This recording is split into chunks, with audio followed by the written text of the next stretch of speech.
వైసీపీలో ఇక బాగా తారాస్థాయికి వెళ్ళిపోయిందండి వాళ్ళ శాడిజం. ఎందుకంటే గతంలో అగ్రవర్ణాలు దళితులను లేకపోతే ఆ కింద కులాలని నిమ్న కులాలని వెలేసేయి వాళ్ళని వెలిచేసి అసలు వాళ్ళ వీధుల్లోకి రానిచ్చేవి కాదని చెప్పి మనం చదువుకున్నాం. కానీ ఇప్పుడు వైసీపీలోకి వచ్చిన తర్వాత వైసీపీలో ఉన్న దళితులే సాటి దళితులను వెలేస్తున్నారు. వెలి అనేది ఎవరు చేసినా తప్పే కదా. అంటే కేవలం రాజేష్ మహాసేన్ అనే వ్యక్తి తెలుగుదేశం పార్టీలోకి వెళ్ళాడు అనే ఒకే ఒక కారణంతో లంకా రాజేష్, సరిపల్లి రాజేష్ వీడిని మాల కులం నుండి మాలలందరూ వెలివేయడం జరిగింది. ఇట్లా ఆంధ్రప్రదేశ్ మాలని వాట్సాప్ గ్రూపుల్లో తిప్పుతున్నారండి. మరి బయట ఫేస్బుక్లోనే ఎక్కడైనా పెడితే ఖచ్చితంగా మనం కేసు పెడతాం కదా. అందుకని వాట్సాప్లో సర్క్యులేట్ చేస్తున్నారు. దీనికి నేను చేసిన తప్పేంటి? కేవలం నాకు నచ్చిన పార్టీలో తెలుగుదేశం పార్టీలో నేను ఉండటమే. ఆ పార్టీలోకి వెళ్తే ఏకంగా కులం నుంచే నన్ను వెలేస్తానని చెప్పి ఈ రకమైన దిగజారుడు ప్రయత్నాలు చేస్తున్నారు. దీంతోపాటు నేను మొన్న ఒక పోస్ట్ పెట్టాను. కొంచెం లోగా ఉంది మనసు, అంబేద్కర్ జయంతి వేడుకలకి దూరంగా చాలామంది ఆహ్వానించారు, దయచేసి నేను రాలేకపోతున్నాను, నెక్స్ట్ ఇయర్ తప్పకుండా వస్తానండి. అయితే దానిలో భాగంగా ఆకివీడు కాదు ఆచంట నియోజకవర్గం గుమ్మలూరు గ్రామంలోంచి నాకు ఒక ఇన్విటేషన్ వచ్చింది. అప్పటికే అంబేద్కర్ గారి విగ్రహం ఆవిష్కరణకు మీరు రావాలండి, అక్కడ మా ఎమ్మెల్యే గారు అబ్బాయి మీరు ముగ్గురు చీఫ్ గెస్టులు మాకని చెప్పారు. వాళ్ళు చెప్తే ఓకే అన్నాను, కానీ అక్కడ కూడా వెళ్ళకూడదు అనుకున్నాను. అంత ఒక చోటుకి వెళ్ళి ఇంకొక చోటుకి వెళ్ళకపోతుంటే ఇబ్బంది అవుతుంది. ఆల్రెడీ కాకినాడ నా పక్కన నా జిల్లాలోనే ఎవరు అంబటి చిన్నా గారు కాకినాడ ఎస్సీసీఎల్ ప్రెసిడెంట్ కాకినాడ టౌన్కి, అలాగే కొల్లాబత్తుల అప్పారావు గారు ఆయన ఎస్సీ కార్పొరేషన్ డైరెక్టర్, వీళ్ళిద్దరూ 2 పెద్ద కార్యక్రమాలు చేశారు. నేను నా జిల్లాలోనే వాటికి కూడా వెళ్ళలేదు. నేను దయచేసి వారిని క్షమాపణ కోరుతున్నాను. అలా చాలామంది పిలిచారు నన్ను, హైదరాబాద్కి పిలిచారు, వరంగల్కి పిలిచారు, కర్నూలుకి పిలిచారు. ఇక లిస్ట్ అంతా చూస్తే చాలా పెద్ద చాంతాడంత ఉంది. వారందరికీ కూడా హృదయపూర్వక క్షమాపణ చెప్తున్నాను. అయితే ఇక్కడికి నేను వెళ్ళానండి, గుమ్మలూరు వెళ్ళాను. ఎందుకు వెళ్ళాను గుమ్మలూరు అంటే అక్కడ సేమ్ ఇలాగే ఇదే వైసీపీ నుంచి కొంతమంది ఒక వీడియో సర్క్యులేట్ చేశారు టిక్టాక్లోనట, కోయట్ నుంచి అక్కడి నుంచో. రాజేష్ అనేవాడిని అక్కడ రావడానికి మేము వ్యతిరేకిస్తున్నాం, రాజేష్ని గుమ్మలూరు రానకుండా మేము అడ్డుకుంటాం, వాడిని ప్రశ్నించడానికి ఎవరైనా ఉంటే రండి అని చెప్పి రెచ్చగొడుతూ ఒక వీడియో పెట్టారట. నాకు తెలీదు. అయితే దానికి కౌంటర్గా గ్రామస్తులు వాళ్ళు ఒక వీడియో రిలీజ్ చేశారు. రాజేష్ గారిని మేము రమ్మన్నాం, ఆయన ఖచ్చితంగా మా మద్దతు తెలియజేస్తాం, ఎవడో ఒకడో ఎక్కడి నుంచో పెట్టాడో మాకు సంబంధం లేదు అని వారందరూ నిలబడి ఒక వీడియో మాట్లాడి పోలీస్ కంప్లైంట్ కూడా ఇచ్చారు. అప్పుడు నాకు అనిపించింది, సరే వీళ్ళు మన కోసం ఇంతేలా నిలబడ్డారు కదా, నిలబడినప్పుడు ఈ ఒక్క ప్రోగ్రామ్కి ఖచ్చితంగా వెళ్ళొద్దామని చెప్పి నేను ఆ రోజున గుమ్మలూరుకి వెళ్ళడం జరిగింది. అయితే వీళ్ళు వైసీపీ నుంచి వైసీపీలో ఉన్న ఆ మాలలు కానివ్వండి లేకపోతే ఎవరన్నా కానీ తెలుగుదేశం పార్టీలో ఉన్న రాజేష్ మహాసేన్నో లేకపోతే మరొక నాయకుడినో వీళ్ళు ఎలా సెంటిమెంటల్ బ్లాక్మెయిల్ చేస్తున్నారో ఆలోచించండి. కులానికి ద్రోహులుగా చిత్రీకరించడానికి, ఆ కులం నుంచి మేము వెళ్ళేసాం, ఆ కులం నుంచి అసలు అంబేద్కర్ జయంతులకి రానివ్వం, అసలు ఏంటి తెగింపు? ఇది నిజంగా అంబేద్కర్ గారి రాజ్యాంగంలోనే ఉన్నామా? అంటే ఇప్పటి వరకు ఆ పై కులాల నుంచి హక్కులు కోరిన మనం ఇప్పుడు వైసీపీలో ఉన్న దళితుల నుంచి హక్కులు కోరుకోవాలా? మేము వాళ్ళతో హక్కుల కోసం మేము పోరాటం చేయాలా?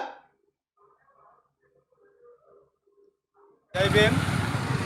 మాది పశ్చిమ గోదావరి జిల్లా సోండూరు మండలం గుమ్మలూరు గ్రామంలో ఉన్నటువంటి డాక్టర్ బాబాసాహెబ్ అంబేద్కర్ యొక్క విగ్రహం ఆధునీకరణ పనుల నిమిత్తము రాయప్ప నగర్లో ఏర్పాటు చేసినటువంటి విగ్రహానికి మరి మహాసేన రాజేష్ గారిని మరి ముఖ్య అతిథిగా పిలవడం జరిగింది. ఇది మా సంఘం యొక్క నిర్ణయం. మా సంఘంలో ఉన్నటువంటి అందరూ ఆలోచించి మేము ఎవరిని పిలవాలి మా అనే దాని మీద నిర్ణయం తీసుకుని మరి మా గౌరవనీయమైనటువంటి మా శాసనసభ్యులు ఆచంట నియోజకవర్గ మరి పీతాని సత్యనారాయణ గారిని పిలవడం జరిగింది. అలాగే మరి పీతల సుజాత గారిని, అలాగే మహాసేన రాజేష్ గారిని, మా ఆర్డీఓ గారిని, అలాగే ఒక జడ్జి గారిని, అలాగే మరి మాకు ఉన్నటువంటి లోకల్గా ఉన్నటువంటి తెలుగుదేశం, జనసేన, మరి వైసీపీకి సంబంధించినటువంటి నాయకులందరినీ కూడా మరి ఈ ప్రారంభోత్సవానికి ఆహ్వానించడం జరిగింది. అయితే మరి మా గ్రామానికి చెందినటువంటి ఒక వ్యక్తి మరి కువైట్లో ఉంటున్నాడు. ఆ వ్యక్తి మరి ఒక పోస్ట్ని తయారు చేసి పెట్టడం జరిగింది. ఇక్కడ నిర్ణయాలు ఏ విధంగానో అతనికి తెలియదు. అతను తెలియకుండా మరి అతనికి ఒక పోస్ట్ని మరి తప్పుగా టిక్టాక్లో అతను టిక్టాక్ ప్రకాష్ అంటారు, ఆ టిక్టాక్లో పెట్టడం వల్ల మరి మేము అందరము కూడా మనస్తాపానికి చెంది మా సంఘం అందరం కూడా తీవ్రంగా ఖండిస్తున్నాం. అదేవిధంగా అతనిపైన కూడా మా సంఘపరంగా అనేటువంటి మరి ఏవైతే చర్యలు ఉన్నాయో ఆ చర్యలు తీసుకోవడానికి అతని వెనకాల ఎవరున్నా కూడా దానిపైన మేము స్పందించి చర్య తీసుకోవడానికి మేము ముక్తకంఠంతో మా సంఘం అందరం కూడా నిర్ణయం తీసుకోవడం జరిగిందని మీ అందరి ముందుగా ఈ వీడియో ద్వారా మీ అందరికీ తెలియజేస్తున్నాం. రేపు 14వ తారీఖున జరగబోయే ఈ ప్రారంభోత్సవానికి ఈ గ్రామంలో జరిగేటువంటి అంబేద్కర్ జయంతి ఉత్సవాల్లో పాల్గొన్నటువంటి ప్రతి ఒక్కరిని కూడా ఆహ్వానిస్తున్నాం. వచ్చి మేము చేసేటువంటి సాబంది భోజనాల్లో కూడా పాల్గొని అందరూ కూడా ఆనందంతో డాక్టర్ బాబాసాహెబ్ అంబేద్కర్ యొక్క ఆలోచన విధానాన్ని ముందుకు తీసుకెళ్లే విధానంతో ఈ కార్యక్రమాలు చేయడం జరిగింది. గత సంవత్సరంలో మా గ్రామంలో నడిబొడ్డులో ఉన్నటువంటి అంబేద్కర్ విగ్రహాన్ని ఆధునీకరణ చేయడం జరిగింది. ఈ సంవత్సరము మా రాయపునగర్లో ఉన్నటువంటి విగ్రహాన్ని మా సొంత విరాళాలతో సంఘంలో ఉన్నటువంటి అందరూ కూడా ఎంతో దాతృత్వంతో రోజువారీ కూలి పని చేసుకున్నటువంటి ప్రతి ఒక్కరూ కూడా స్పందించి ఇది నాది అనే భావంతో ఇక్కడ ఒక పండుగ వాతావరణాన్ని ఏర్పడింది. మరి అసూయ పుట్టినటువంటి కొంతమంది దుష్టశక్తులు ఈ కార్యక్రమాన్ని కూరుకున్నారు కాబట్టి దాన్ని మాకు ఏ విధమైనటువంటి సంబంధం లేనటువంటి వ్యక్తులుగా మేము పరిగణిస్తున్నాం. మాకు ఏ విధమైనటువంటి అతనికి మాకు సంఘానికి ఏ విధమైనటువంటి సంబంధం లేదు. కాబట్టి ఈ కార్యక్రమం విజయవంతం చేయాలని ప్రతి ఒక్కరూ వచ్చి ఈ కార్యక్రమంలో పాల్గొని విజయవంతం చేయాలని కోరుకుంటూ, అలాగే మహాసేన రాజేష్ గారికి మేము పూర్తిగా మద్దతుగా ఈ వీడియోని చేయడం జరుగుతుంది. ఈ కార్యక్రమాన్ని వచ్చి జయప్రదం చేయవలసిందిగా ముఖ్య అతిథిగా వచ్చి ఈ కార్యక్రమం ప్రారంభోత్సవం. అంటే వీళ్ళు కొంతమంది ఉన్నారండి, వైసీపీ ట్రాప్లో ఉన్నారు, వాళ్ళు కులం ముసుగులో ఉన్నారు, ఎస్సీ కులంలో ముఖ్యంగా మాలల ముసుగులో ఉన్నారు. వాళ్ళు ఏం చేస్తున్నారంటే ఎవరైనా నిజాయితీగా వాళ్ళు గొడవలు చేయాలని, ఇప్పుడు వైసీపీలో ఉన్న వాళ్ళు గొడవలు చేయడానికి చూస్తున్నారు, మతం గొడవలు కులం గొడవలు రేపడానికి చూస్తున్నారు. కూటమిలో ఉన్న అలాంటి వాళ్ళు ప్రజలకి వాస్తవాలు చెప్పి ఈ గొడవలు జరగకుండా అడ్డుకుంటున్నామని మమ్మల్ని ఏకంగా కులం నుంచి వెళ్ళేస్తాం, అసలు అక్కడికి రానివ్వం, మేము అడ్డుకుంటాం అనే ఇలాంటి బెదిరింపులకు దిగుతున్నారండి. అలాంటి వాళ్ళకి ఇది ఫైనల్ వార్నింగ్ అండి.